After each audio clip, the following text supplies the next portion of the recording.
Good evening and welcome to the school committee meeting of March 17th, 2021. As we begin our meeting, I'd like to remind everyone this meeting is being streamed live or broadcast live, and it is also being recorded for use at a later date if needed. Thank you very much. Would you please join me to Pledge of Allegiance?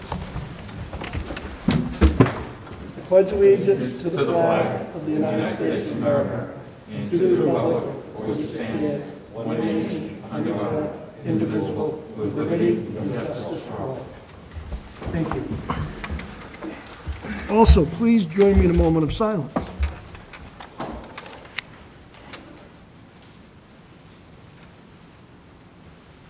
Thank you. Okay, I'm going to open up public comment. Jeff? As of this moment, Mr. Chair, Bob, there's nobody on, so I would say proceed through. We'll wait a few minutes and... We could proceed on, and if somebody comes on, I'll hold them, and we can revisit that if they pop in the next minute or so. Okay.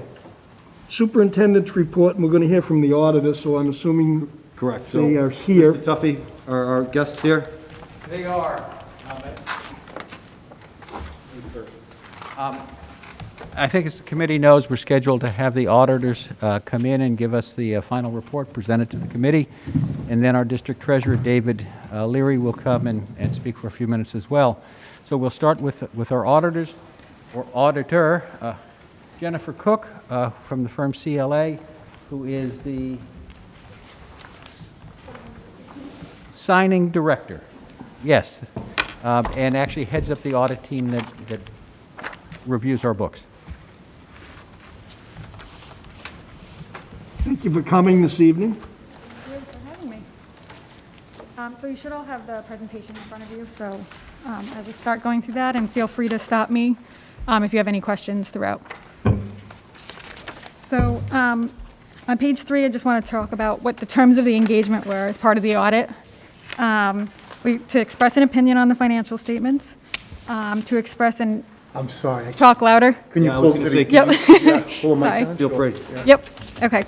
To express an opinion on the financial statements that it's in accordance with GAAP, to express in relation to the financials on the schedule of federal awards, express an opinion on compliance with the federal major programs. We also provided a report on internal control over financial reporting, and we provided a report on internal control over compliance related to the federal programs. In addition, when warranted, we provide a management letter based on any findings during the audit. Just for everyone that's watching, would you explain that you're an independent auditing company and how that goes on? Because there are times when people discuss audits and they don't think the district is being audited. Right, and yes, so we are completely independent, and we are required by standards to be independent of the district, so that there is no no bias or views from the public that there is bias in our evaluation. So again, to repeat, you're an independent auditing company that we pay independently for you. You do not work for the district. Correct. Thank you. Yep. So just a high-level executive summary. We issued and distributed the final financial statements on February 26th, and you should have received that, I believe, at your last meeting. We issued an unmodified opinion, which is a clean opinion. Regarding the internal control report, we did not identify anything that rose to a material weakness or significant deficiency, which would be a concern surrounding the internal controls. And then on our single audit over the major programs, federal spending, we did not have any findings there, and we audited one major program. When you mean, I'm going to be jumping in and asking No, some questions in the committee. Absolutely. The same way. When you talk about federal spending, you audit exactly how we spend every cent that's given to us from the federal government? Is that? So what we get is a schedule of federal awards, and so it's a risk-based audit. So I believe you spent a little over $2 million in federal award money, and we evaluate based on risk and which programs should be audited. So we do not audit every single money, but in our report, we tell you which programs we audited, and we'll evaluate whether they were allowable under the grant within the period of performance of the grant, and if we identify any compliance programs. Thank you. Next is financial highlights. I like to bring up a few things just so that you're aware. The statement of net position, which is on page 9, just draw attention, I think really the unrestricted deficit, when you're looking at from a government-wide perspective, is 108 million. And just so that, the average reader of the financials understands that the majority of all of that deficit relates to your OPEB benefit and your pension. So OPEB is everything except for your pension benefits, health insurance, dental, and then your pension liability. So under accounting standards, you need to report the full liability, and it really drives a deficit showing in the district's financial statement. The next is the governmental funds. So this is a more clearer picture. This is more on a modified accrual basis, so you don't have these long-term liabilities, so you can truly see from almost a cash basis where the district is performing. So just from a major fund perspective, they always have the general fund, which is your general operations. And then the two major funds this year, where it's the Hanson Middle School, HVAC, and you'll see that a deficit was showing there, and that relates to the bond anticipation notes. So because they represent the liability, it looks like you're in deficit, but until that gets paid down or converted to long-term, it'll show a deficit in that fund. And then on note 2 is the full listing of fund deficits at the end of the year. No concerns there. There was 2 related to band anticipation notes, and then 1 deficit related to COVID with the timing of when reimbursements are going to come. The next is the general fund. Go on. I'm Yep. sorry, I understood. It says note 2, is that like a reference within this document? Yes, note 2 within the financial statements. Okay. So not note 2 in this presentation, but in the financial statements that you got last. Oh, okay. In the booklet. Yeah. Okay. Yep. Okay. So next is kind of the general fund, which is the main operating fund of the district, is looking at the fund balance. I know we talked about this briefly last meeting, and looking at your unassigned fund balances, and it's continuing to grow up, which is a good trend. I know we talked about the excess and deficiency. It's limited to 5%. If it's over 5%, you need to return to member communities. So right now, 5% of your budget would be 2.6 million. Right now, your E&D is about 600,000. But however, it is continuing to grow up, so that's a good trend. So the next one is note 10. This is the OPEB, which is other post-employment benefits. I just like to draw attention to this note. So the liability currently is 103 million, compared to 97 million in the prior year. And this is really driving from changes in assumptions. So the discount rate last year was 3%, and this year it's 2.75%. So it's driving the liability up, and this can vary from year to year, and changing in assumptions in that. The next page really kind of shows you how the swing in that liability can be if you change the discount rate 1% higher, 1% lower. So it kind of gives you that range of how that liability will be impacted with different scenarios. Same thing with pension. That one went down a little bit from the prior year. Again, changes in discount rate went up on that one slightly. So nothing concerning there. Same thing, discount rates. So the next page, page 12, is the GAO report, which is the report over internal controls. And like I said, there was nothing that we identified that was a significant deficiency or material weakness. That doesn't mean that one doesn't exist. It's just nothing that came to our attention based on the procedures that we performed. Great. So the next is the single audit report. And as I said, it was $2 million in federal expenditures. And we tested the special education program, which is the majority of that spending. And we issued an unmodified opinion, and there was no findings related to that program. The last item is management letter. We did not issue a formal letter, only because these are repeat findings for informational purposes. So there are 2 really big upcoming GASB standards. The fiduciary activities, which will change the way agency funds and your financials were previously reported, and lease accounting. So because of the pandemic, the implementation of the fiduciary activities, which is GASB 84, was supposed to be this fiscal year, and they pushed it off a year. So we'll be working with the district this summer to implement that standard. And then the lease standard is fiscal 2022. So that's all I wanted to cover, and I'll open it up for any questions. Anyone have any questions? Don? How many federal award programs could you audit? I know you said you picked one, the special ed, but you make reference that you only audited one, so how many? So in the GAO and OMB report that you have, on page 6, that'll give a whole picture of all the programs that were expended or under, so the 2,247,000. So anything over 750,000, we are required to audit unless it's deemed to be low risk. And then everything else is, we've evaluated whether it's a higher risk program or if it's new to the district. And so, like I said, it's a very risk-based approach. Sometimes federal agencies will require and deem it higher risk and we'll have to audit, and there's nothing on your schedule of federal awards that would be. Okay. So the decision on what to audit comes from regulations or Yes. what you're saying? Okay. Yep. Thank you. Yep. Anyone else? Thank you very much. Great, appreciate your time. Thank you. Thank you. Appreciate it. See you next year.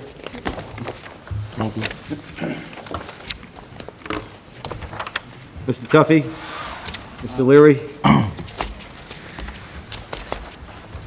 So we get our annual visit from your district treasurer. You may remember him, and for the people who are new, we do have a district treasurer. His name is David Leary, and has a few comments to make, and that'll conclude this portion of the meeting. Thank you. Good evening. Evening. Very brief report. Just wanted to mention that the high school bond outstanding on this building is $4,170,000 as of June 30th, 2020. We had some short-term debt outstanding for technology needs. That was scheduled to be paid off and was paid off in October of 2020. We have $1,175,000 outstanding for HVAC system. And fiscal year 20, we estimated $50,000 in investment income. We actually got $75,471. So that extra $25,000 will kick out to E&D, and it can be used for whatever purpose you appropriate it for. And that's all I have. Any questions? Questions, anyone? Sharon. Don? I just wanted to ask about our outstanding OPEB liability that the auditors just made reference to. And I know the towns have OPEB liability as well, and they contribute to putting Yeah, the funds. district, excuse me, I didn't mean to interrupt you. District has appropriated, I think we've appropriated $35,000, maybe a little bit more than that, and that's invested with Plymouth County. Okay. I can get you My the question is, exact do you have any insight on whether it would be wise to contribute a small amount on an annual basis to that outstanding liability? I think anything you contribute is good. It's just a matter of, do you have the available funds to do it? Okay, thank you. Anyone else? Fred? And just, we have been contributing to our OPEB, and I want to thank Mr. Tuffy for this information, as it came up in discussion just last night. We have been contributing. So we currently have $265,430.57 as of February 28th in an OPEB, toward our OPEB liability with Plymouth County in their account, in the OPEB trust. Yeah, and I stand corrected. I think we've contributed $125,000. Okay, I'm just going off of the I think bank the statement. rest of it is accrued investment. Right, so that's with investments, et cetera, but our total balance in the account is $265,430.57. Okay.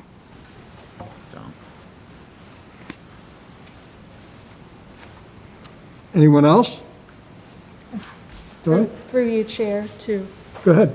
Mr. Small, do you have information on the last time from the operating budget we contributed? I don't have the schedule. You know, just a Think- simple balance. We were curious and talking, and Yeah. I think it was 2 or 3 years ago that Yeah, we had available funds. I don't remember putting anything in the year we came in because we cut. Right, we And would last year was add not it a up time line to item. look in. I think if we want to look at moving either from the operating budget or based upon what we end up putting into E&D this spring, if we don't have to touch E&D for the fiscal '22 budget, depending on what we balance out in October or the summer, might be something for the committee to appropriate. But I don't think under my superintendency, we were able to actually contribute because we were already behind the ball, so to speak, when we were doing FY '20 and FY '21. Fair enough. if I'm not mistaken, from 16, 17, 18, it was 15,000 here, 20,000 there. It was, It was small Right. amounts. you know, very small amounts. It doesn't add up to a whole ton of money, but it's something. But it can grow over time, Sure. too. so- Yes. Thank you. I think the initial, anyone else have any questions for Dave? Mike? Can you explain, what does the $265,000 in Popey, what does that go to? What is that for? You mean, what would it be spent for? Yes. Post-employment health benefits for retirees. So- But you're looking at a 30 to 40-year time frame before I think you would touch that. Because you have an obligation, and you have X number of years to raise and appropriate to meet that obligation. Thank you. So the hope is that in 20, 30, 40 years, you've got several $1 million there to cover those expenses. Thanks. Anyone else? Just a comment. Go ahead, Dan. We did have Plymouth County, they came in 3 or 4 years ago, gave us an OPEB overview, and that's the last time we donated. And when we donated at that time, we were one of the first to actually put money in there out of the county. That was 3 or 4 years ago. It was a whole night, maybe 2 nights worth of, I think it was 35,000 too, Dan, for some Yeah. reason, that sticks in my head. The original was 25, 35,000, but this has just been minuscule amounts since then. yeah, because we've been going negative, not positive, so we had no money to put I in. mean, it's 265,000 against 103 million. You know. a Anyone little else? tiny piece. David, thank you. Thank you. Thanks, David. Thank you. Thank you. So I'll proceed right to the North River Collaborative Report. Really, this doesn't acquire a vote of the committee, but I'll read you the letter I received. On March 5th, 2021, the North River Collaborative Board, which I'm on, voted to increase the limit of the capital reserve to $1,250,000 from $700,000. The purpose of the capital reserve account is to make repairs or upgrades to existing facilities or purchase new facilities to enhance programming for the collaborative.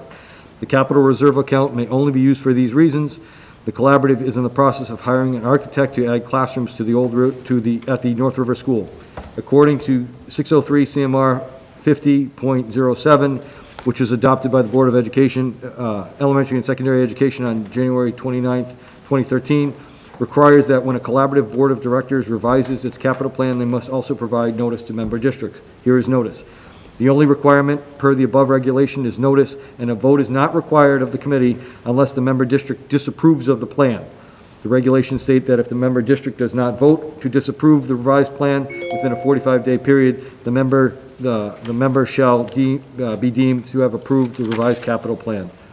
So I'm making you aware as the school committee, unless you disapprove of this plan, you would vote to disapprove it, and I would bring it back to the board of directors. Ed? Do we know how many members are in the collaborative and what Whitman Hanson's share of that increase is? Do I know what our share of what they do is, it's the capital reserve, so in their tuitions, and I don't know how much we contribute to North River Collaborative in their tuitions, and it's like their E&D account. It's their capital reserve account. And, you know, Mr. Boyce? if you don't mind, Go ahead. just knowing from Pilgrim area, we have an $8.5 million budget, and there is, you know, we have something similar, be it a line item or whatever, that can be distributed amongst many incoming enrollments, and the money's collected for that. So say there's several kids that are from outside of the member districts. Those kids, whatever monies come from their enrollment, would be a part of that because it's an overall part of the budget picture. So it's I not necessarily broken down by each We actually member town. contribute to capital Or, reserve. I mean, my concern is, are we going to see a separate assessment for that increase? No. Or do they do it by tuition? My guess from sitting at the board, it was built in. The reason they need to expand their capital reserve is to do modifications to the school. They don't have the capital to do that, so maybe they increase tuitions. Lauren, do you know if the collaboratives increased their tuitions this year? I don't have the final numbers, but they do every year. Every year it goes up, but I don't know the percentage of that increase, what would go into capital reserve. I'm not sure. Can we verify that we're not going to receive a separate Sure. assessment? Yeah. So I'm giving you notice, we have 45 days. If you choose not to vote on this, we can bring it up at another meeting. So I'll get that information Okay. for you. That's fine. Appreciate it, thank No you. problem. Bob, could I Chris? just make a quick point? So, because you just hit on it, right? So I looked at some rough numbers. They only had the 2019 report posted. I know we got it a couple months ago, but Right. rough numbers, I think their operating budget's around 16 million or so, maybe a little bit more now. And they have, this capital stabilization fund of 1.25 million. So 8% or so, roughly, if you look at operating budget and what they have in there. And then you compare that to our $50 million budget and our $600,000 in E&D, which is roughly 1%. So I think, I have no problem with them being fiscally responsible, but I think it does support some of the conversations we've had when we talk about our E&D, that it's probably woefully inadequate when we think about trying to be financially prudent. I mean, we just heard the auditor talk about we could have up to, 2.6 million in there. So I have no problem with what they're doing, but I think it's just important because I know sometimes we get some pressure from some folks of, hey, spend E&D, spend E&D, spend E&D.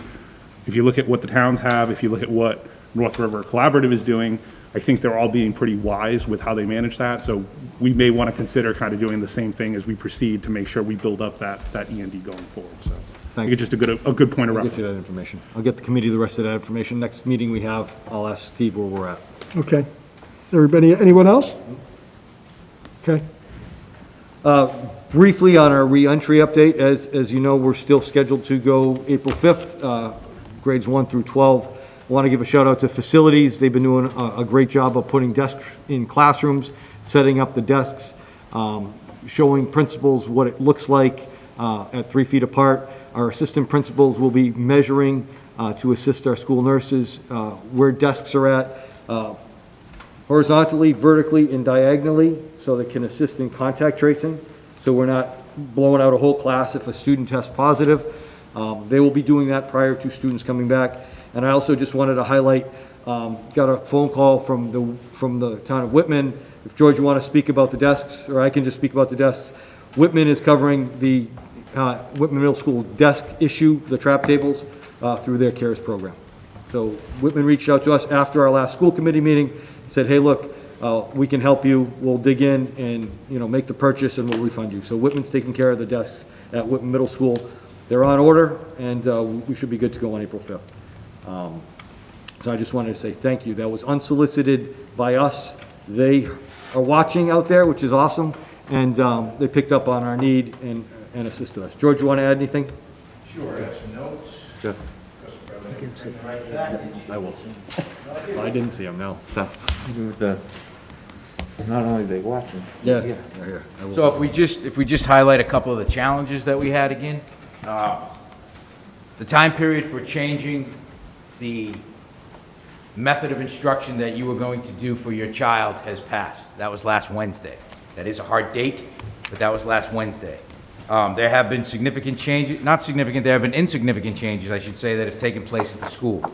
And what does a change mean? That means that we did not ask any parent to let us know if their child was just moving from hybrid into now fully inclusive, a full day program. We only asked if you were going to make a change from into a remote or from a remote into a fully in-person. So we've had those changes. It's worked out pretty well, and class size is still relatively low at the lower grades. There is one bump that we're still working through at one of the schools in a second grade class, but we have a plan that hopefully we're working through to keep that at about 22. The high school does have some challenges still in some of the sections from the students that are coming back.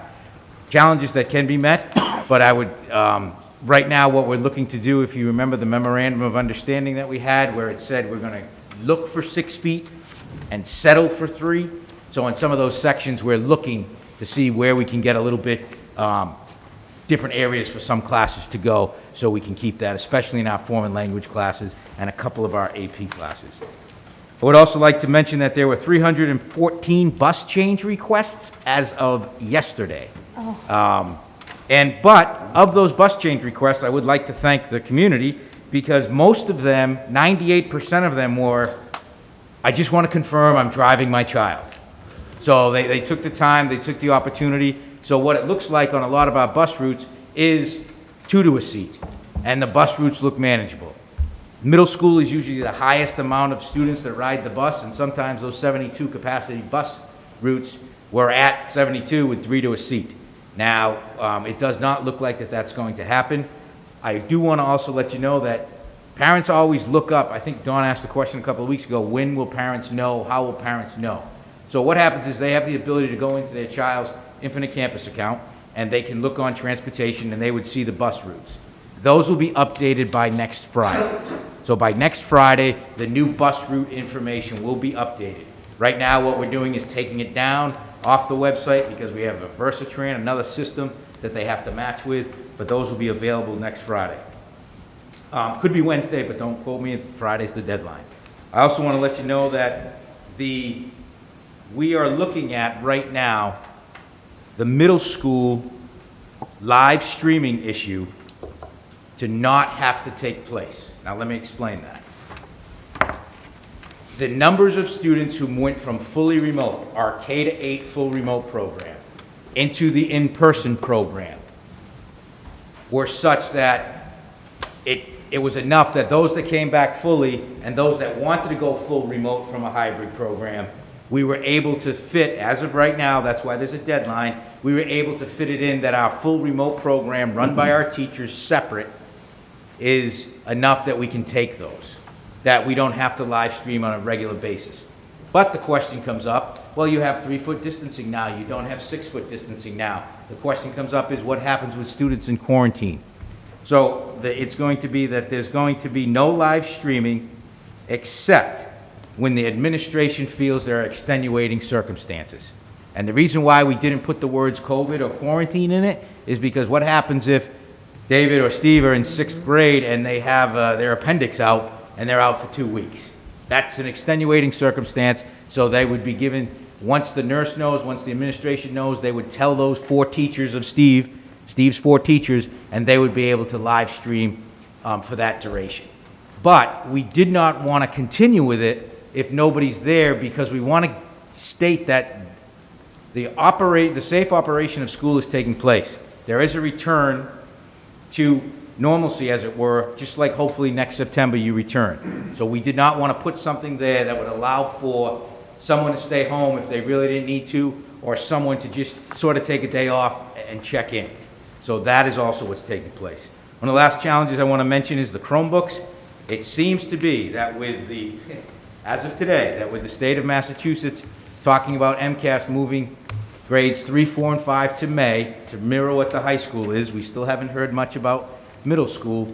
It seems that with the Chromebooks that we had scheduled for MCAS only, and the return of the Chromebooks that from those students in hybrid who will bring them back to use them, we should be able to round out and have class sets so that teachers and students can still access Chromebooks and technology during the day. That then will leave that when that 3rd grade class, let's say, takes their MCAS, they will still be able to use that set for those hours. It should be no more than 2 days at 2 hours apiece, let's say. They would have the ability to use them there. So there's a lot of behind the scenes, there's a lot of multiplication and division going on, but it looks like our challenges are set. There's also been some concern about snack, like when is snack at the elementary schools and things of that nature. Those will be on predetermined, pre-timed areas for classes. So the expectation is that that 3rd grade class at that elementary school would know that they'll be spaced out over there at that time. That 5th grade class at that elementary school would be, they'd know that they'd be spaced at that time. Students will be 6 feet apart for lunches. There are still various places that students are going to eat in different type of spaces, but we're still sticking to the 6 feet because you have to obviously unmask if you're having a snack or you're having food. That's sort of the biggest challenges that we've been working through, and we have plans so that on April 5th, we should be ready to go. Just to go a little further on the live stream piece. So the decision to not really live stream at middle is educationally based, where we have found issues at the high school because it's the remote option, it's the hybrid option, they were live streaming all year long. Jeff could get up at 7:05 and say, yeah, I'll just turn on my computer and live stream my class when I should be in school. It's my hybrid cohort day. We don't want the middle school students to have that option. And there will be some protocols put in place for high school. If the student is committed to in person, the expectation is that they're in class.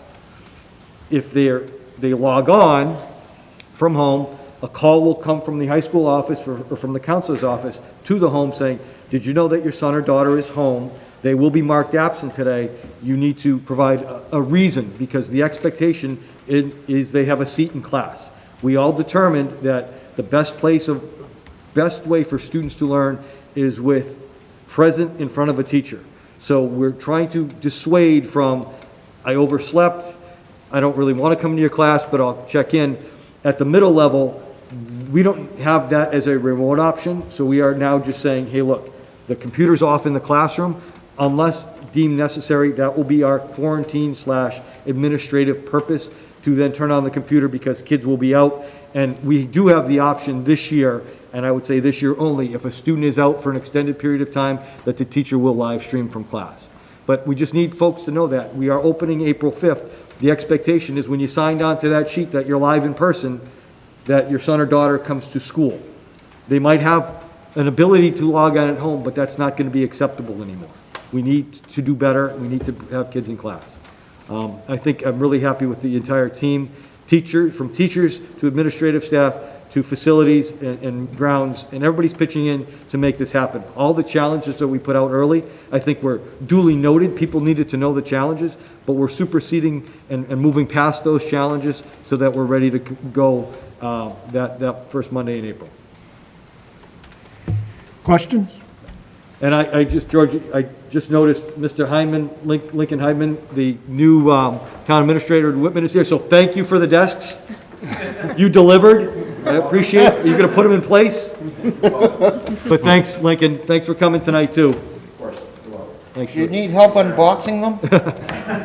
Chris? Just really briefly, I think just thank you for your teams. I know there's a lot of folks working really hard and probably putting in a lot of extra hours to try and get the kids back in school, and probably juggling a lot of things. So I think these updates are helpful. It's clear to me you guys are really trying to think first and then do things, not just do things and throw stuff against the wall. So just wanted to say thank you. Appreciate the work that you're all doing. Thanks. And just even out to the community, during this whole COVID piece, and I can't speak for George, but I can just guess, I'm averaging between 200 and 250 emails a day from vendors, from DESE, from DPH, from parents, from folks, from staff. It's just a lot of information. So if we delay on a response to a parent, it's not personal. There's just a lot of material, and there's a lot of junk that's out there. But sometimes the junk is actually a DESE email in disguise. So we have to actually read it through because we have missed some things. So just, if you're emailing principals and administrative staff, just be patient, we'll get to it. And if for some reason we don't get to it, a phone call or another email is a nice, gentle reminder. So I appreciate it. And thank you, Chris. I'd like to just move right into the budget and local assessment. We've gone through a budget, what we're looking for in district to support education for students in September of 2021 and a return to normalcy as best we can. Through our line item conversations and through some adjustments, we did, off of the original projection of 57,95598, we did make some adjustments to a finalized proposal of 57,572,579. And I think I can only say I hope that the committee supports what we've added for increases this year. I know we spoke about potential federal money, and I believe that federal money is coming. However, tonight's the night, I don't have a check from the Fed. Tonight's the night where you certify a budget. I do believe we will get some assistance at some point, but I would hate for this committee, my opinion only, to start taking things away without knowledge from both communities of what their specific financial predicaments are, and without the guarantee of what is actually going to be allocated in what I call ESSER 3 from the Fed. And I do believe that, I will be very honest, I do believe it's going to be significant, but I don't know those numbers yet. We did get an email from our executive director of MASS today, and those numbers will be coming shortly, but I don't have them for tonight's meeting. But going back to the asks in the budget, I believe what we asked for is prudent, it's fiscally sound, knowing that both communities have some financial difficulties. I was on with the Board of Selectmen in Hanson, and I shared my numbers with them yesterday. I didn't share the assessment. I didn't feel it would be appropriate without you folks knowing what we see as the assessment to both towns are. They did not have any questions. I know most of the committee members were on the Zoom with us last night, and thanks for the invite. And I believe we will be invited to Whitman in the future. If it's not next week, it's the week after. And I just need some clarity from both communities about what's affordable. We are using the statutory method only this year. That was something in our agreement last year. That's the number, that's the method of assessment that Mr. Tuffy used. But I would ask this committee, after some discussion, whatever we need, to support the budget proposal as presented, fully knowing we will have more than one budget meeting prior to town meeting, with more information from the federal government and more information from our locals, town of Whitman and Hanson, about what's affordable and what's not. Again, we tried to put together a budget knowing it was COVID, not knowing sometimes what we might need. George and I have talked about, the need that once we get in, we might need more or additional funds for regression to address that, but not knowing or speculating and not being financially efficient is also, I don't feel it's a worthwhile a venture if we're projecting and we're not actually going to use that. I think what we put together is a solid plan to improve our special education for our students, to get us back on a cycle with our Chromebooks, to also address regression, at least at the minimal level. And if the Fed, again, comes across with dollars, we will be able to address that on the spot with federal dollars without affecting the district budget. So that's where I'm at, and I would ask the committee to really look hard and support what we presented as a budget. If we can just go through I know the bottom line on the last page. Mr. Tuffy can talk about the assessment page as is, but looking at a budget of, I'm on the wrong page, okay. At 57, 572, 579, the operating assessment to Hanson. John, do you want to go over the operating assessment? Sure. If you don't mind. Because we also take out the non-mandated busing and things like that. So the budget off the operating assessment is 55, 572, 579. Hanson's assessment would be 12, 93, 923, 55. Whitman's assessment would be 16, 594, 941, 39. Or operating assessment between both communities at 29, 558, 864.94. Jeff, can you just say that one more time? Sure. Hanson's is what? Hanson would be looking at an operating assessment of 12, 963, 923, 55. And Whitman would be looking at 16, 594, 941, 0.39. Total operating assessment of 29, 558, 864.94. Is that different than Yeah. received? I get different numbers. We've got different numbers. Oh, wait a minute. Oh, yeah, it is. I'm sorry. I looked at yesterday's worksheet. I'm sorry. Sorry, folks.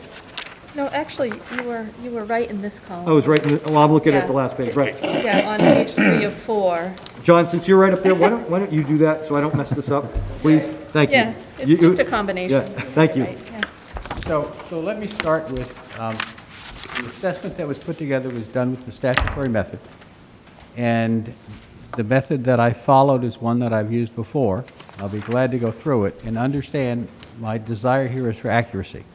So this is not a policy statement, this is mathematics. And if there are any errors or issues, we can work them out and make some changes.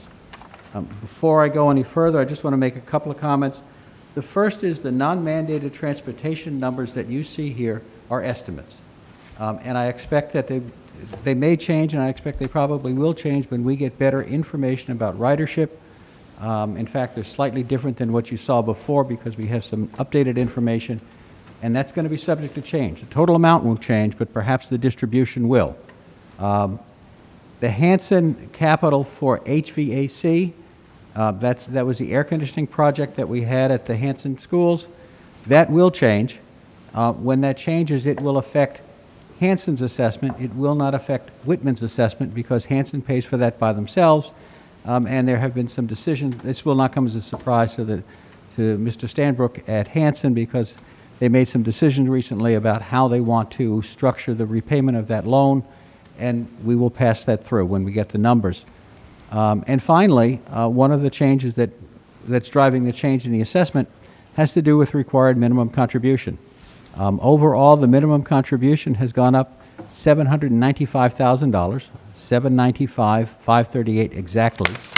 Hanson's minimum contribution is up by $320,803, and Whitman's is $474,735.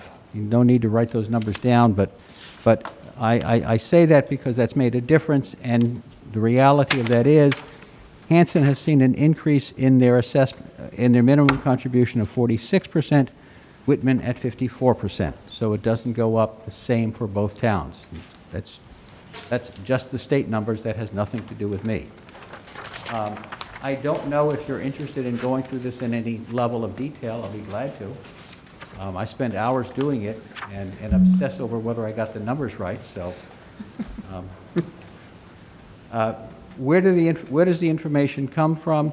Well, when we get to the split between the communities, that comes from foundation enrollment that's provided by Department of Education, has for years. That's what we use. And this year there is a change. In 22, we had a total of 3,528 students. 39.34% of them come from Hanson, and 60.66% of them come from Whitman. When it comes to the revenue assumptions that we use, some of them are things that we decide ourselves here that seem to make sense. For instance, under a common revenue, we take interest income. We're estimating that to be $20,000, and we may actually be optimistic at a number like that. In 2019, we made $107,500 in interest. In 18, it was $85,585. In 17, it was $47,000. And at this point, and nothing's really changed in terms of our cash flow or assessments, or assessment collection. This year, through January, we've made $7,300 in interest. Now, understand this is following state guidelines in terms of what we can invest in, and I shouldn't say invest because it's really bank accounts. It's money in, money out. So that's dropped dramatically. We estimate that we will get Medicaid reimbursements of about $100,000, and that seems on a par with what we have gotten in past years. Medicaid reimbursements being those students that we have that are receiving some level of service from us that borders more on medical services and educational services, and we get some reimbursements for that. We are assuming that we will use $600,000 in circuit breaker to offset the budget. Seems like a reasonable number to use. Last year we used $700,000. School choice, school reimbursements, and Chapter 70 are all from the proposed cherry sheet that's out there right now, subject to change, as we all know. So that's where the revenue assumptions came from. Formula that the spreadsheet, if you want to follow it through, actually comes from the Department of, when it was called the Department of Education, recommended method to determine member towns' assessments in a regional school district. So it's just a spreadsheet of, that follows through the steps that they have. Following those steps, and certainly after the meeting, if you'd like to sit down and go through the steps, I guess I'll be shocked, but that's fine. We can do that. We can go through them item by item. When we get all said and done, sort of what I describe as the all-in operating assessment for Hanson is Fred, okay? Fred's not okay. You all right, Fred? I'm fine. Recess? Recess? Go ahead, I'm sorry, John. That's, so let me stop for a second. The way we vote our assessment is the operating assessment that we have. Take a recess. Do you need to stop recording for him? Stop for a minute and let Fred, you all right? Why don't we reassess for 5 minutes? Yeah, recess. Let's stop for a couple minutes. Not comfortable with Ryan. this. Yeah. Stop for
So we We're can good, proceed. Ryan's on, we're good, we're live again, Back, Bob. back in session. So, Okay. if you look at the very last page, just to talk about what this means, is the total assessment for everything for the town of Hanson is $13,486,693.20. Now, that's broken out into an operating assessment that doesn't include mandated transportation of $12,951,002.72, and then non-mandated transportation of $117,000. And I say this because that's the way we've traditionally thought about the assessments, as really being a collection of numbers. The non-mandated busing then is $117,000. The capital assessment for the high school is $277,465.02, and that's strictly the debt service for this building. And then the number that we all know is going to change is for the debt service associated with the HVAC, the air conditioning project that Hanson had, of $140,269.46. All of that adds up to that $13 million number. So that's the all-in number, but it does get chopped up, I think, in people's minds, and the way we actually send the assessment letters out is we break that out. And Whitman's all-in assessment is $17,414,599.20. What do you want me to read? Sir, well, Chapter 70 yes, sir. was just shy of 25 million? $24,882,540. Now, within the operating assessments, mandated busing is included. Yes. Okay, so but our revenue for mandated busing, The the projected, revenue for the mandated portion that the state pays. the Or I projected, should say the the projected reimbursement. regional transportation aid that we will get next year is $697,269. Okay, and what other revenue streams would go against the operating budget? This is the one. So they are shown on the second page in, it says one of two, and that's where they've been laid out. And so the other items that go in as common revenue, things to reduce the budget overall, is interest income at $20,000, Yeah. Medicaid reimbursement at $100,000, circuit breaker at $600,000, and then there's the estimated revenue from school choice tuition of $246,000, Yeah. and charter school reimbursement of $124,000. Okay. Now, for full disclosure, there are expenses that happen as well, and those are shown within the budget. Okay. So there is a cost to us for choice out students, and there's a cost to us for charter school out students, and in fact, there's a cost it's assessed to us for some sped services that are received outside of the district by people that we have a financial responsibility for. That's a relatively small number at about $29,000. So those are the revenue streams that we have. Okay, so the ESSER 2 monies So the that we have been speaking of are not reflected within this operating budget. The ESSER 2 money is not reflected in this operating budget, and at this point in time, I think as we talked about a few weeks ago, really our expectation is that will be used to balance this year's budget, to pay for some of those expenses that were unusual. In fact, a little while ago, the superintendent was talking about the remote program that we have. Well, that did not come without expense, although it was going to be expensive no matter what we did, and I think he suggested that it was about half the price of sending them off to the other remote programs that were available. Nonetheless, we have to pay for it. Mm-hmm. So that ESSER 2 money is I believe, going to, unless somebody finds some additional funds somewhere else, that's where the ESSER 2 money is going to go. Okay, in its entirety, because I know when we were talking, there was about $300,000 left. We're guessing, based upon numbers to finish up to pay for remote, we were allocated $990,000. It was a million bucks, but we have to allocate $10,000 specifically for social emotional learning, I think John's estimate was $725,000 or $750,000 to balance FY '21 because of our remote expenditures, and it looked like we were having about $235,000 to $242,000 remaining in ESSER two. And that comes with the caveat that when we had that discussion a few weeks ago, that was if we yell stop, if we spend no more money on COVID-related issues that were unbudgeted and unexpected, and we did freeze budgets. Now, I'm going to suggest to you that between now and the end of the year, we're going to find something else. Now, we were very fortunate that Whitman stepped forward and is going to pay for those desks because we really did run out of desks. And I think I would have loved to have seen the superintendent and the assistant superintendent trying to piece together those trapezoid tables, and I have a feeling that would have been a great show in order to figure out how we could use them and not have to buy desks. But in the end, we had to buy desks, and I think we're going to find some other things. Will it be all of that money? Gosh, I hope not. The other part, and I was just talking to Lincoln earlier today. We are still waiting on Plymouth County to process claims that we have sent in. Now, they're not picking on us. My understanding is that everybody is waiting on Plymouth County to process those submissions. That assumes that Plymouth County is going to reimburse us for all of those. Now, I think we played fair. I don't think we tried to skirt the rules and regulations, although they're being made up as we go along. So there's always the possibility that some of that may in fact be rejected. So there's still some of that money, I guess I would describe as hopefully available, but at risk at this point in time. So, Anyone else? Fred, you still up? yeah, no, I'm just going through my head and trying to think of all the different quote-unquote pots that we've received. I think we went through all the pots that were out there, and ESSER 2 was the only pot that we looked at and said, gee, we've got some that's not already committed, but has the possibility of being spent for us. Anyone else? And also with ESSER 2, it extends. We don't have to spend it by Yes. July. We have a full fiscal year to spend it in case of. That was the goal of ESSER 2. And ESSER 3, I think, is going to go through fiscal '24, if not fiscal '25. So it's money that when we get it, we can allocate it in fiscal '22, '23, or '24. And, you know, Chris, then Dawn. Chris? Yeah, so I mean, just getting back to the global budget, I think you articulated it well, right? So the focus on regression and trying to get back to where we need to, the focus on special education, the focus on the technology that we need going forward. So to me, you know, obviously we'd love to have an infinite pot of funds that we can draw down and have a whole bunch of other stuff too. But I think when we take a step back, right, 2 years ago, we basically spent a year on assessment methodology. And then this last year, we tried to keep the wheels on the bus, so to speak, as a result of COVID. So I think there are so many pieces that we could look at in terms of trying to pull this together, but I think what you and the team have tried to pull together makes sense to me, given all of that backdrop, because I don't think you can just look at things in a vacuum. So some of the programs that aren't in this year's budget, my hope would be we probably spend some time, maybe in the summer, as we get towards planning for the next fiscal year, and really talk about what are the things that you would like to see.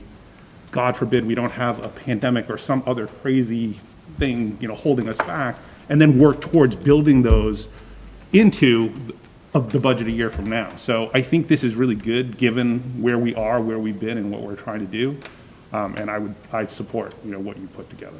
Just to add on that, Chris, I thank you. I would hope to have a budget before July 29th this year, so that we could actually start looking at fiscal '23 in August to say, okay, what are our priorities as a committee here, and what should we focus in on? And I think maybe the towns will have a better idea of what of school support in the May town meeting. Last year was just the push off till July, and all we did was scramble.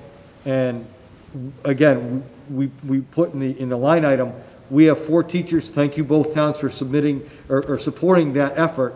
We haven't been able to utilize them in an in-person classroom yet. So we want to be able to put that in place to see what shakes and then reevaluate our enrollment, look at what we have projected. I said to the committee, we're going to look at enrollment pretty hard over the next couple months and see what we can do within the school district budget, and then what we can ask the towns to support in the next 2 to 3 fiscal years. It has been a trying couple of years just with anomalies. You know, nobody talked about in FY '21 that we were going to come up with a new assessment methodology and spend from September to July on a method of assessment for the 2 communities. Now we have that, it's settled. And the first year coming in, it was the first budget we presented was shot down by both towns saying you're going to get nothing, so where are you going to cut from? And all we did was cut down. The goal is to better this district and move. And I do commend the communities for coming forward over the past 3 years and supporting a budget that moved us forward in per pupil expenditure. We keep going up. I want to keep that trend going up. And with this budget, I think it's fair, depending on what's approved by town, and then now hearing from both communities what they can actually afford.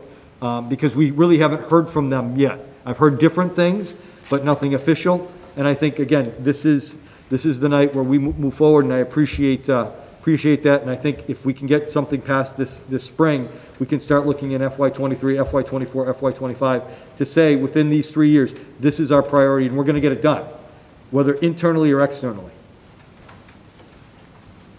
Dawn?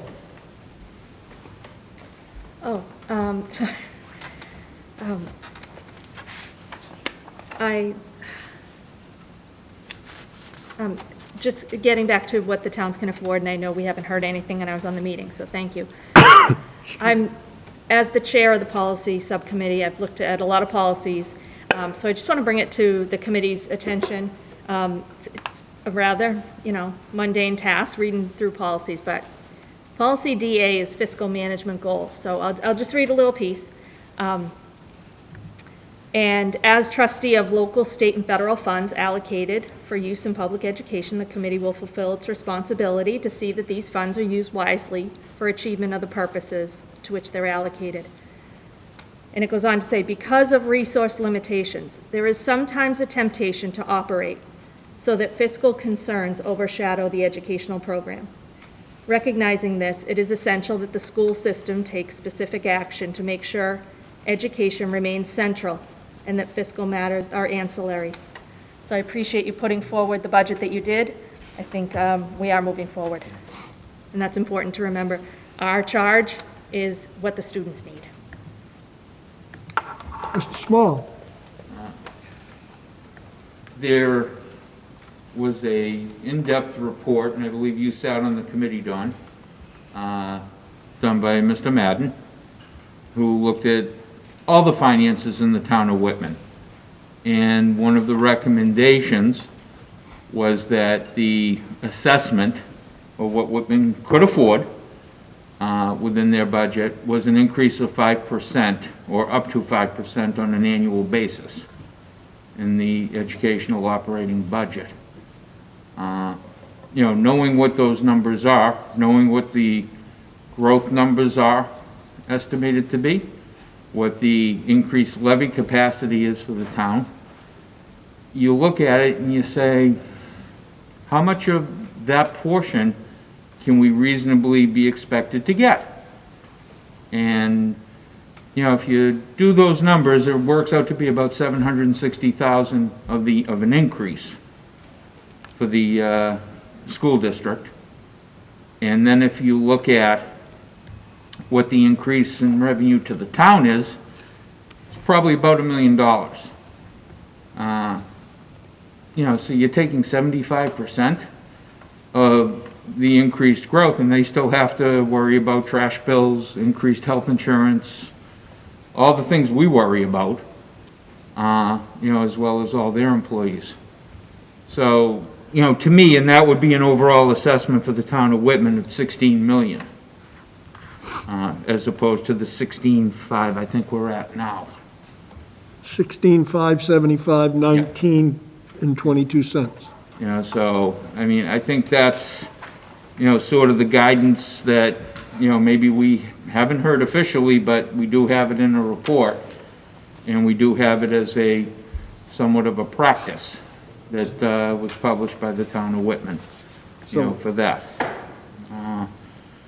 Then I feel what really needs to happen, once we get over this budget season, we need to be able to sit down with the two towns, go over what our strategic plans are, go over what our priorities are, and have a very frank discussion of how we can get to where we need to be. Not doing it in, March or April, but doing it well in advance. I think the goal at one time of this committee to have a quote-unquote budget committee, and that was probably 6 or 7 years ago. I was not on that. But if it could have been more of the educational opportunity and what we need to do to increase the budget and how can we get there, operating within the parameters that we need to operate within. And that's what I'd like to see come out of tonight, at least the first step. I just want to say my piece on that. So, Jeff, go ahead. I know Don and I served on the same committee with Mr. Madden, and I know George and I were interviewed, and I didn't hear, and I'm not saying you're incorrect, Fred, but I didn't hear 5% of an increase in the assessment. John told us specifically, school budgets average around 5% every year of an increase of the overall budget.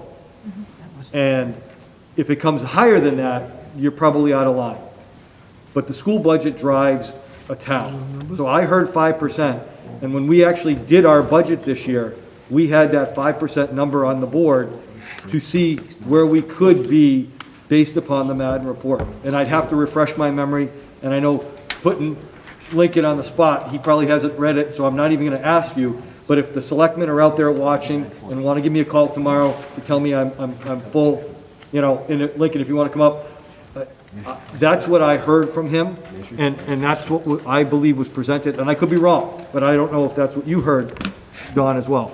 I would echo that. It was certainly 5%, and he was speaking from his experience in other municipal towns. And I think the comment was also made that 5% increase to a school operating budget annually is typical, taking into consideration also where you're starting from. And we even know as Whitman Hanson, we're starting at 34th per pupil spending at the bottom out of 400 and something districts across the state. So even that 5% doesn't put us ahead leaps and bounds, and we know we're not adding the programs that area schools have just to give our students the same educational opportunities as these area schools. So, yeah, I think that's been the trend for those schools and those increases. I just didn't know if I had heard wrong, because I know you and I sat on the committee. And again, putting you on the spot, I don't mean to do that. And if that's not what's in the Whitman budget this year, I can understand that as well. But that's what I heard from the report, and that was our baseline when we started formulating our budget as our budget presentation. Based upon what we have now, I'm looking at a 4% increase over last year. So anyway, thanks, Lincoln.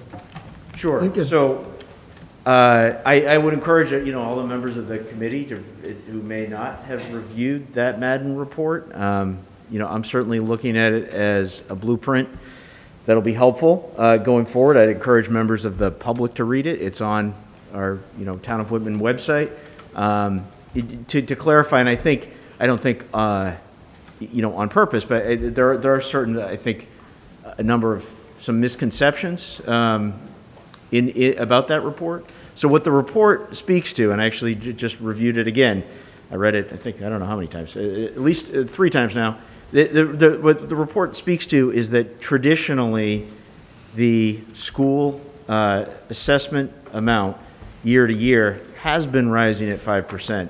I think it's sometimes the misconception is that is sort of conflated to be this is what it should be. But what the report speaks to is that it has been rising at 5%, and that a continued rise at that level would necessitate in the near future an override for the town of Whitman. So we're not going to be pursuing an override this year. So, but I just want to make it clear about what that report says. And, you know, and that's what it is. So, you know, but to your point, Superintendent Simonak, about what is available in the Whitman budget, as you said earlier, I mean, the school budget does drive the town's budget because it is such a big piece of it.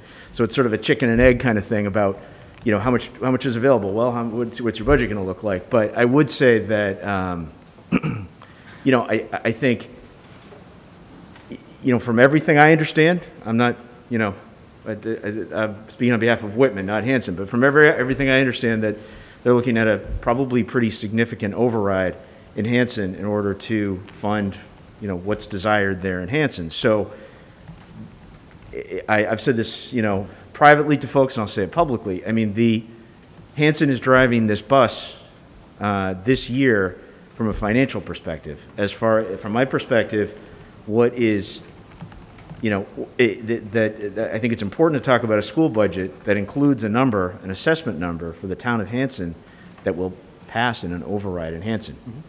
I'm not, you know, deep into the Hanson, you know, budget details. That's not my job, or, you know, my purview. But I think, you know, Hanson's driving this bus this year, and that amount is really dictating, you know, what the school budget overall looks like as far as just the financial reality of what's going to pass. So, you know, those are my thoughts in response to some of the items that came up this evening. Thank you. Chair? Great question. Go ahead, Chris. Thanks for coming, Lincoln. I appreciate it. Did that Madam report make recommendations? None that I've seen in what I've reviewed. I mean, it's a discussion of if it's a discussion of it, you know, if the school's budget amounts, the assessments continue to grow by this 5% we're talking about, and the town amounts continue to grow by, you know, typically about 2.5%. And the, you know, level of services both on the school and town side that, you know, the residents have come to want does that same level is desired, then an override is necessary. It really isn't, I think, super specific, you know, on the recommendations of the path forward, but that is the reality of what it reports about what the future holds. So what was the purpose of the report, the study, the Madam? I wasn't here when it was, I mean, I'm not sure I can speak to that. You know, As I remember, it was about, we were pretty much assessing the town priorities and how they wanted to spend money going forward. Yeah. I'm not sure, you know, I've been on the job for a month. I'm not I'm not sure trying what the to, charge, no, to be honest, I'm not sure what the charge was. That's what the report says now. So. That's what the report says now? Well, that's what the report says. It's been out, Well, you know. I appreciate. It hasn't changed. So. I just, there is a significant misconception then, because I think it was reported that the Madden report did make recommendations. And so I'd be, you know, happy to circle back and read it thoroughly myself, but there is a misconception if that's what you're telling me, that there weren't any recommendations made. I mean, as far as what the original charge for the report was, I can't speak to that. No, I mean, no, I'm saying, but Yeah. it's the recommendations, it was, you know, put out there that report included recommendations for how, you know, how Whitman's gonna, you know, budget their money going forward, you know? So, just to be clear, that's been out there, and that's something that I'm sure you're not gonna hear the last of, you know? Yeah. Okay. Hillary? I don't know if this is a question for you or for the committee, but I was just wondering when, and you might or may not know this, when was the last time Whitman had an override on the ballot and it passed? I guess maybe they're two separate questions, and I would ask the same for Hanson, but obviously, so either town, when was the last time they had an override that passed? I know in Hanson, there was one in 2016, I believe, that failed. That didn't pass. Yeah, that failed. 2012 was a $300,000 override in the town of Whitman. I'm pretty sure it was 12. Okay. And that did pass in Hanson as well. It was a small override. So 300,000 for both towns? Well, 300,000 to Whitman. I don't know what it was to Hanson. And Approximate. Yep. That was a while. Do you know if that was specifically to fund the schools, or was that a No, general town that override? was specifically for the schools. Okay. Has there been a general town override in either town in the last, that we Well, know? 2016. Failed. And Failed. it failed in Whitman by 70-something votes, and it failed in Hanson by 2,000-something votes, if I'm not mistaken. Okay, thank you. Dawn? Through you, Chair, to Mr. Scriven, I Go was ahead. on that budget override evaluation committee, so I sat through all those hours. I can tell you the recommendation or the directive of that committee, more or less, was how to avoid an override. So that committee, I was appointed to it in August 2019. It was a month after you and I had met and talked about the statutory method in July of 2019. And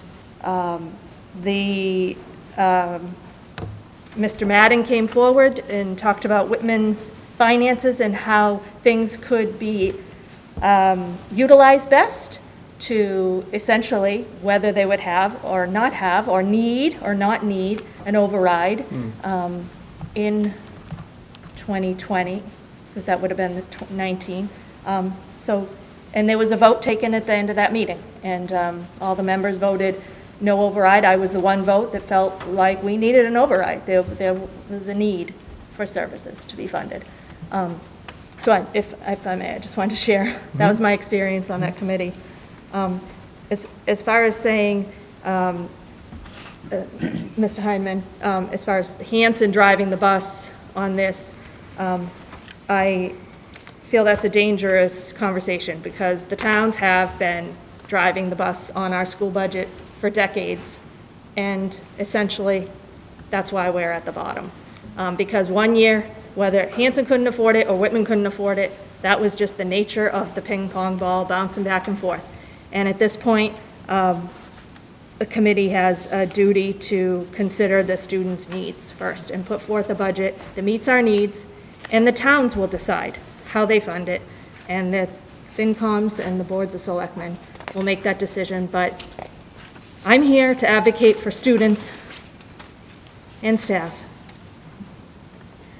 Okay, so what we're basically here Can to, I just do a quick reminder? go ahead. Thanks. Just as a reminder, and again, point of reference, in 2015, we received a 1.6% increase. In 2016, that failed override year was 0.08. In 2017, 3%. 2018, 3.4. 2019, 3.76. 2020, 3.76. And this past budget was 5.5. Can I ask a question about that?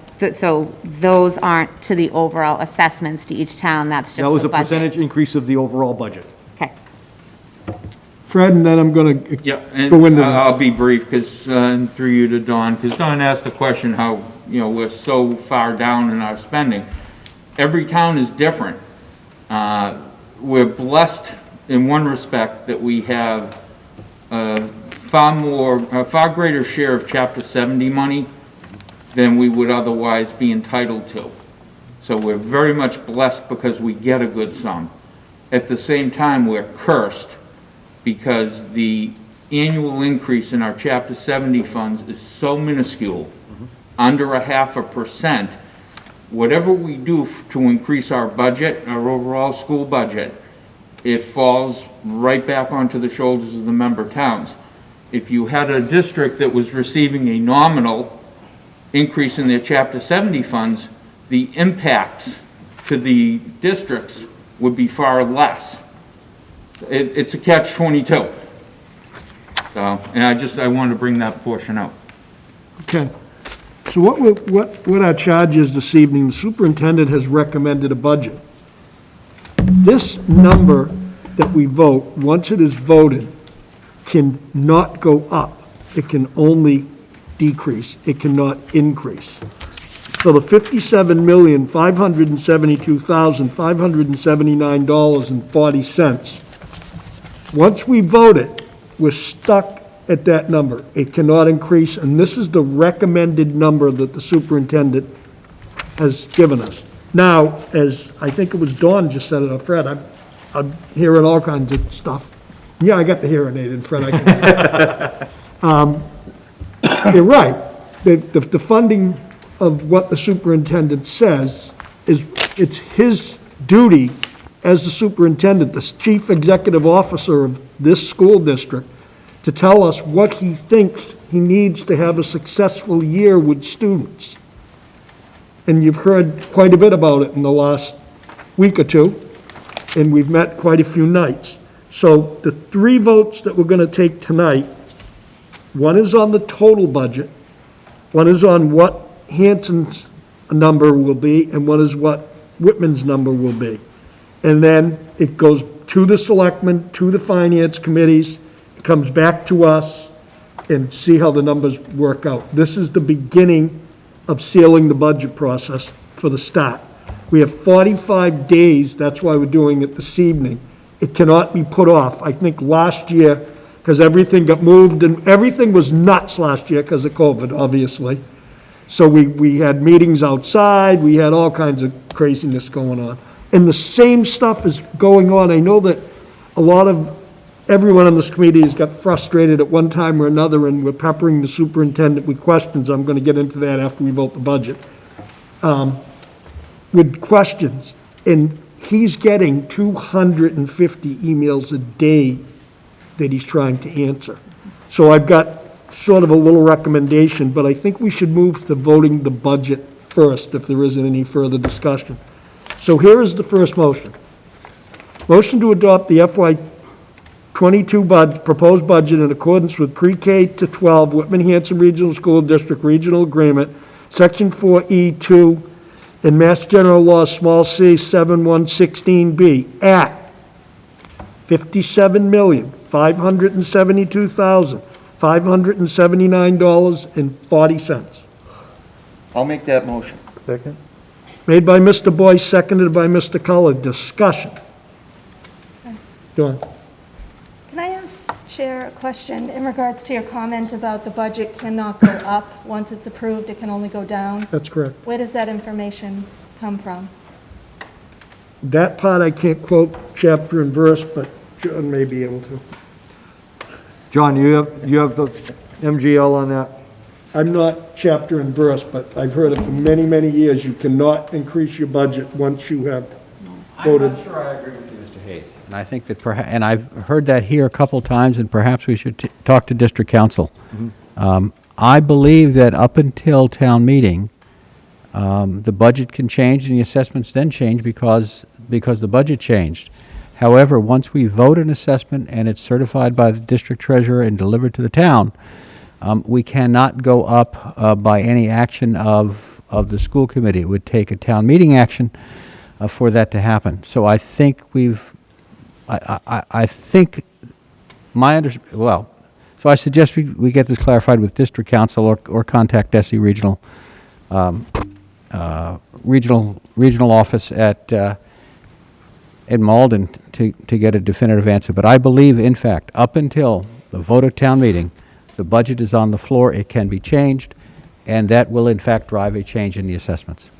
But it can be changed by town meeting only, correct? No, I believe that you could submit a new budget, but I think we need to get that First I heard cleared up. That's good if it can. Because John and I spoke about this last year during the whole piece of that, and I'm glad you brought that up, because it was something that we had discussed last year, and it was something unfamiliar to John.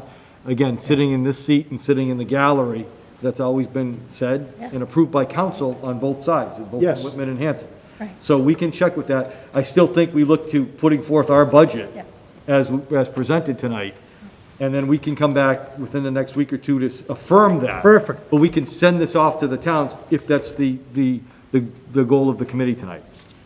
I know, Don, from previous years that I've been here, town councils on both sides have strictly said this is how it has to go. Well, But then my suggestion is you listen, I'm not your attorney or the town's attorney, so I think we need to get this But clarified. we have a district attorney. Yes. So, Yeah, but those I are the think, town Andy, attorneys. Andy Roy, yeah. I think if we present something tonight, I mean, that you feel comfortable with, and I call Andy tomorrow and say, you can actually go up, I think we bring that back next week.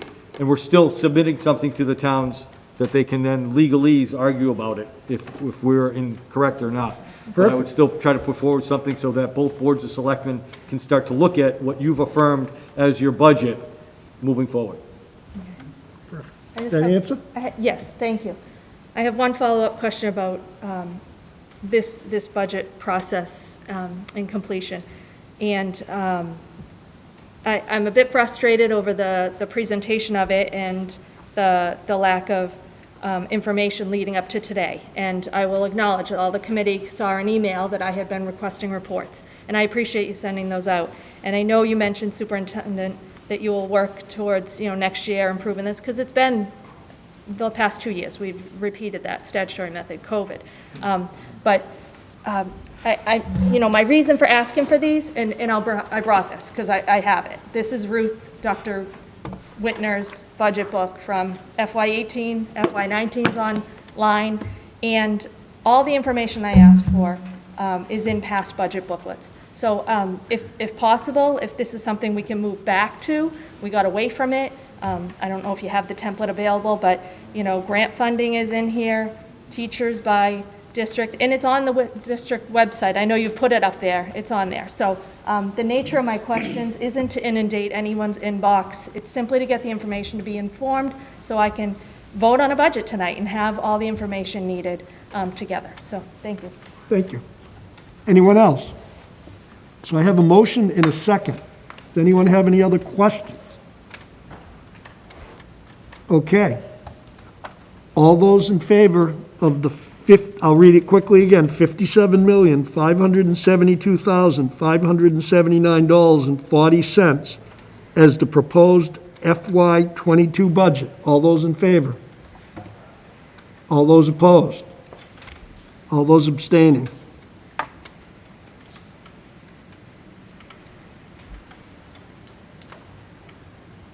What do you have, Michelle? 811. 811. 811, okay, that passes. Now, the next vote is motion to approve the operating assessment to the town of Whitman for the FY22 budget in accordance with pre-K to 12 Whitman Hanson Regional School District Agreement, Section 4E, parentheses 2, Mass General Laws, small c 7116B at $17,414,599.20. I'll move that motion. Second. Mr. Boyce made the motion, Mr. Cullity seconded. Discussion. So Bob, Yes. Is that the right figure? Yeah, so Bob, so, John came over and... no, I just, so the question is, are we, for Whitman, are we doing the total assessment or the operating assessment? It's the operating. Yes, the operating. Because I think you just read the You just total. read the total assessment. You read the bottom number. You need to read the top one. 17,414,599.20. Should be $16,575, Yeah. You read the total, but John, you give me the wrong number? Apparently, I gave you the whole number as opposed to the pro rata number. So Michelle is going to help you with that, because I need So it's 16, I'll do it again if the other numbers, Michelle, that you gave me? Okay. Mr. Boyce, please retract. I'll retract my, Mr. Cullity, I'll reread it with another set of numbers. I'm sorry, I had both sets. Motion to approve the operating assessment to the town of Whitman for the FY22 budget in accordance with pre-K to 12 Whitman Hanson Regional School District Agreement, Section 4E, parentheses 2, and Mass General Laws, small c 7116B at $16,575,019.22. so moved. Mr. Boyce moved, Mr. Cullity seconded. Discussion. All those in favor? All those opposed? All those abstaining? 811.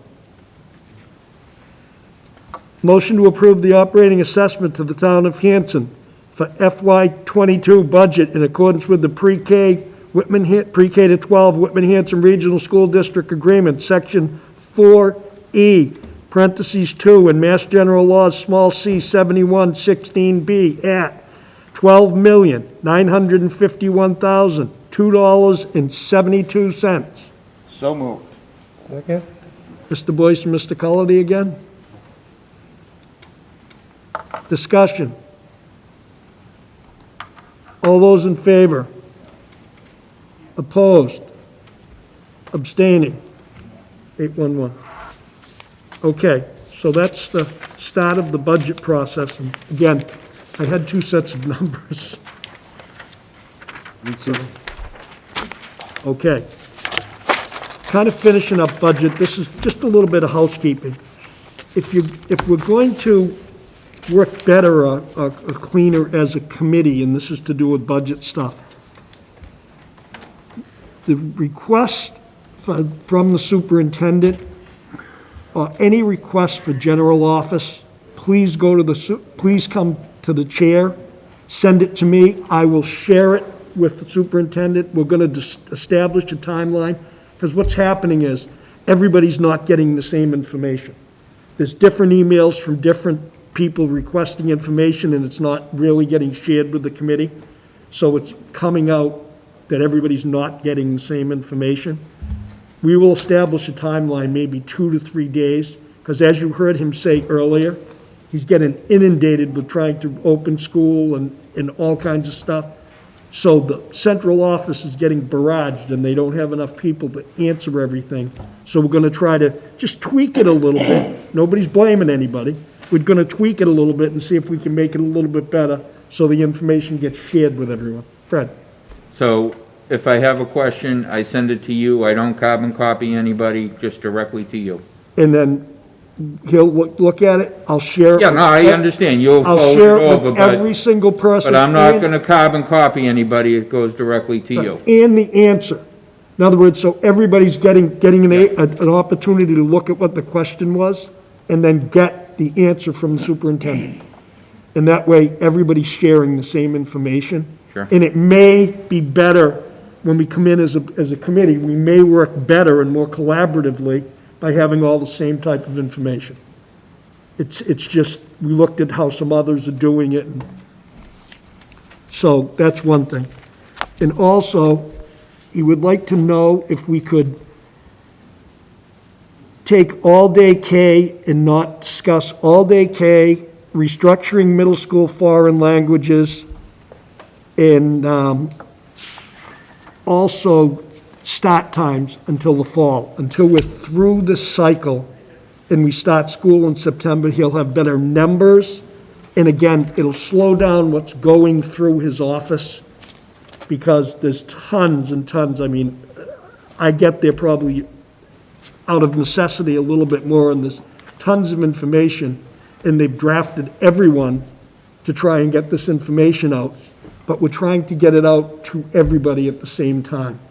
And it's getting convoluted and mulled around, and it's difficult. So for better cooperation from the central office, we're trying to make a little channel for it to go. Nobody's trying to shun anybody. We're just trying to channel it a little bit so it comes out better. Fred, Two then things, Dawn, and then Jeff. You know, one, I don't know if you'd like a motion on that. And number two, we should try and keep our focus on what we're doing here now, not, you know, enhancing our strategic plan, et cetera. I think that's in August, September. You know, we sit down, brainstorm, get involved with the towns of where do we go and how do we do this, Yes, you know, and prioritize things. I think we should keep our eye on the prize, so to speak, which is getting through this budget season. well, that's what we're trying to do, Fred. Yeah. We're trying to get like, Right. part of it is so we work better collaboratively together. Everybody's got information. It's how did this one know that, or how did that one? And nobody's doing it intentionally. It's just happening. Would you like a motion? What, are you going to motion everything I said? 'Cause I'm all right with it, but Dawn's next, Chris. Oh, sure. You know, Well, let's hear from, okay. go ahead, Dawn. Let's hear from everybody. There's a lot of work going on right now, Jeff, and I understand that. And my requests for, you know, a future plan of possibly phasing in full day K, I mean, it's been on our strategic plan forever. So the idea is simply, the costs came out once, the $800,000. So my idea, well, what makes that, where did that come from? More importantly, the school start times, right now, we're in a bus contract, and I was told previously, can't look at the start times changing because we're in a contract. That can be revisited when the contract's up. We were in a So- teacher's contract. It's in the teacher's contract that we can't Okay. change times without that. And we are in a negotiation year this year as well. Okay. So I'm sorry, but I just wanted to correct you. It's not the bus contract, So- it's the teacher contract. Okay, that's helpful. If we have the ability to change bus schedules, if a decision is made down the road that we're changing our building times and so forth. But I think was my question, right? If we can't talk about this until the fall, what if the contract's negotiated, we're locked into something, and then, fall comes the fall and says, well, we're stuck into a 3-year, we'll talk about it in 3 more years. So that's something I don't want to happen. And I get and that. when we talk about start times, this is not my own agenda item. This is recommended by the CDC and the American Academy of Pediatrics. We are wearing masks right now because of the CDC, right? So why do we pick and choose what we listen to in regards to healthy start times for all our students that will support their social emotional learning? Those are the facts. This is not an emotional ask or vanity question or agenda item of my own. It's simply to support our students in that nature. Okay. Chris, you were next, then Fred. And I'm not, again, and then Chris. I was just gonna, as far as channeling information or whatever, I'd be happy to be, continue to be included in that process. It's certainly up to you, but, if I can help in any way, I'd be happy to do that. Thank you. No, I was just gonna say, we should probably be careful of any areas that we delve into that could be contractual obligations. Whether or not we're bargaining it, if you wanted to schedule an executive, for us to be able to talk freely, but I don't think we should be discussing anything in open right now. Well, and that's kind of what I mean, like, if we just keep barraging information, we can have an executive session. You guys can call and say to the chair, or whoever becomes the new chair, hey, guys, can we have a workshop? Can we have an executive session to move these things forward? It's not like you're putting it off, they're just asking for a little relief. That's why I wasn't really looking for a vote. Chris?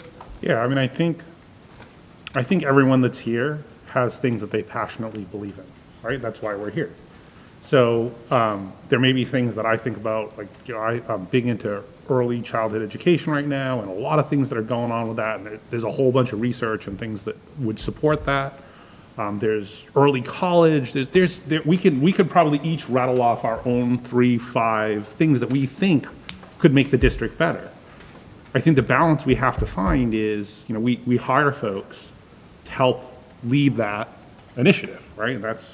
We pay them a salary to help us lead that. So we have to kind of strike a balance, I think, between making sure we're coming together, so maybe we can do something in the fall or summer and brainstorm, but we have to probably agree for efficiency, because I know I could keep Jeff busy for probably the next 2 weeks straight on early childhood education and pre-K stuff. I could give him enough stuff that he would do nothing else than that for the next 2 weeks.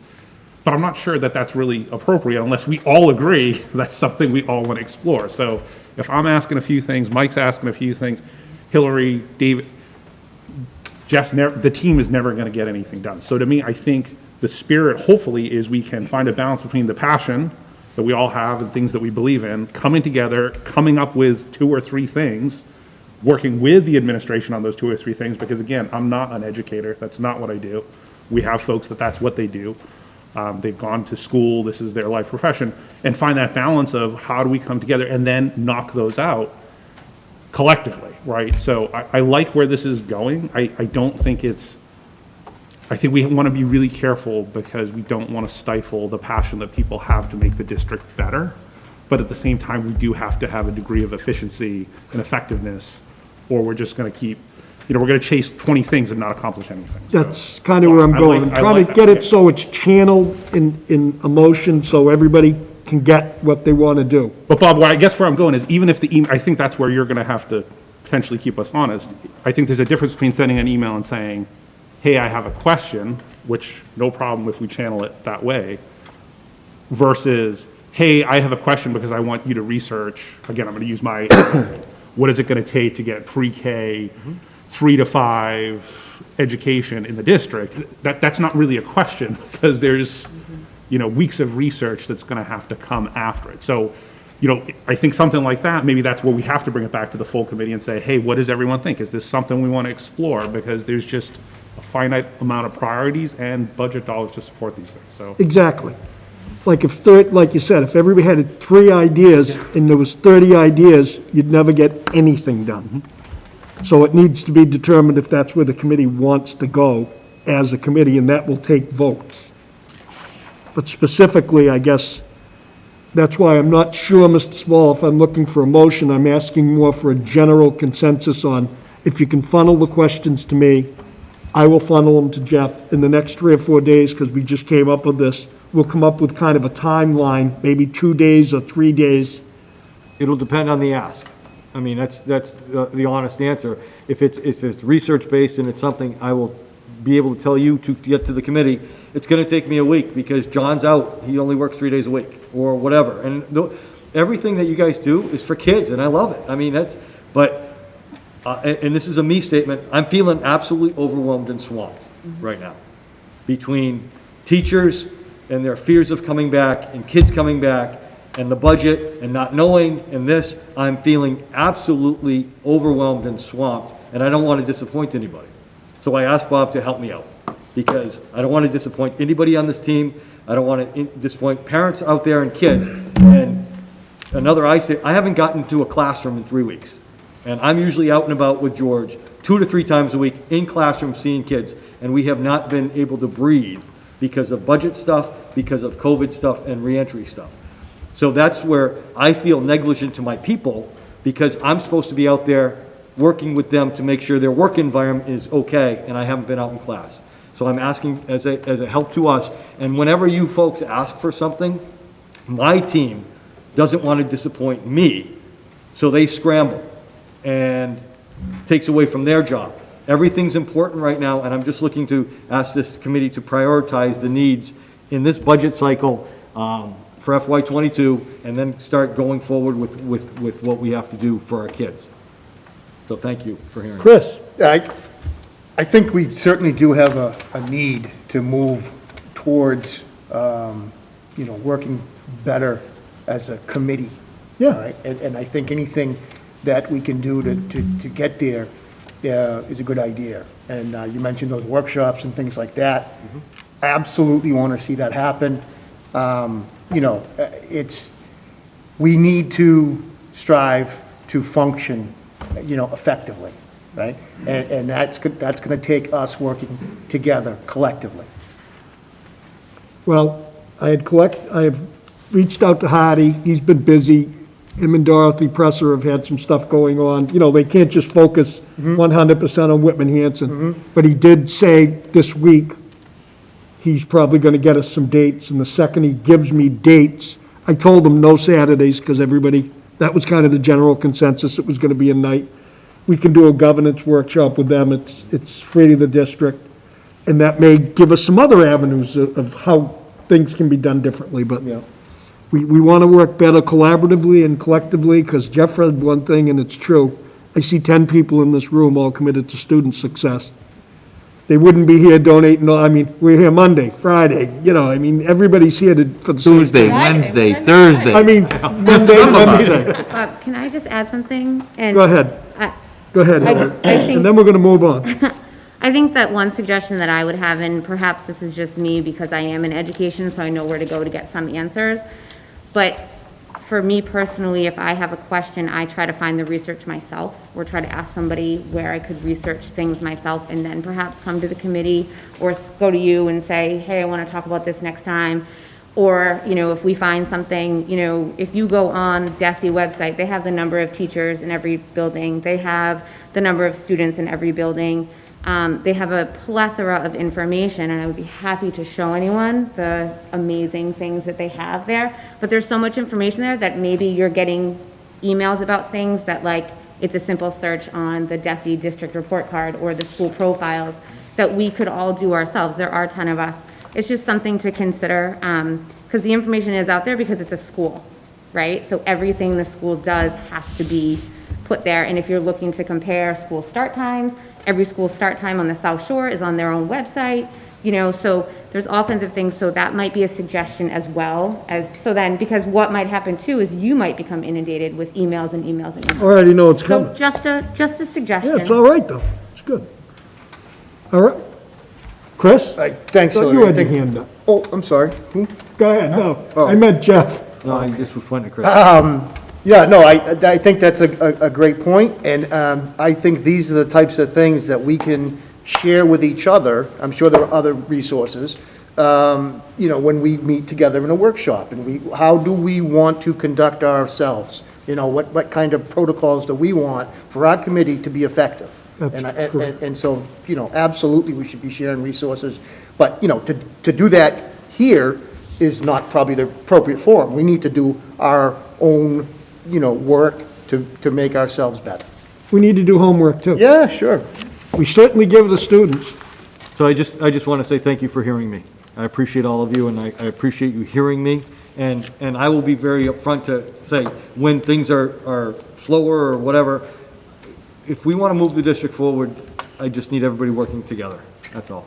Thank you. Okay, the committee's going to vote to accept the revised 2021 school year academic calendar. We need to vote on it. What was the change? The change of those half-days, we added the half-days for the rest of the year as approved by the committee, so we just wanted to make it formal on the calendar, so we just need formal approval. So moved. Second. Mr. Small, then Mr. Boyce. Discussion. All those in favor? Unanimous. We need to vote to accept the 21-22 school year academic calendar. So as presented, we did a rough draft. September 1st is our first in-school day. Teachers will report Monday, the 30th of August. We haven't put in the PD day or the grading days, things like that, we can modify, but I know parents want to, when are kids coming back? So we're looking at September 1st, 2021 as our first school day. Hopefully fully in person, fully ready to go, moving forward. I'll make the motion and then discussion. So moved. Motion by Mr. Small, Mr. Cullity seconded. Discussion. Fred? Is September 1st, I know Labor Day's late again. It's the 6th, yep. Is that enough time? In your, in other words, you didn't want to come back a week earlier than that? No, I think, remember we talked about coming back even earlier in August, and there was some dissension within the community. I think September 1st is a good start date. Okay. I mean, the one thing in the calendar next year, there will be no remote snow days. The commissioner's not going to allow that next year. So at least now, the wind might blow tomorrow and he might change his mind. So, but as of right now, for planning purposes, there will be no remote snow days. So I feel very comfortable with September 1st. Done. Quick question, do we have the last day of school in Yes. 22? 19? And it would be the 180th day? Yep. June 20th. June 20. That's with 5 snow days, the 13th. Oh, 13th Yes. is the 180th. So we throw the 5 days in there, though, just Yeah. in case. Okay, of course. Just so parents can understand that. They So will- it's June 13th, which I think is pretty appropriate to get out of school in the middle of June. It's Yeah. not too bad. Okay, any further discussion about the 2021 calendar? I mean, 21, 22. Mr. Hayes doesn't say anything, we might not have snow. He jinxed us a few weeks ago. So what is the actual All first day of those in school? favor? Wait, Mike's got a Oh, I'm question. sorry, Mike. Sorry, what is the actual first day of school for children? September 1st, Wednesday. And the last day without snow is June 13th. We keep voting on this a few times, right? Yeah, it's that one. It's one on the smaller piece, if everybody's looking for it. Smaller piece of paper, it's not the bigger one. You got that, Mike? Yep. You okay? Anyone else? That's the 21-22 school year calendar. All those in favor? Unanimous. Thank you. I don't believe we have any subcommittee reports, because we just had a meeting a week ago. So I would entertain a motion to adjourn. So moved. Second. All those in favor? Mr. Boyce? Thank you. Thank you, folks. I think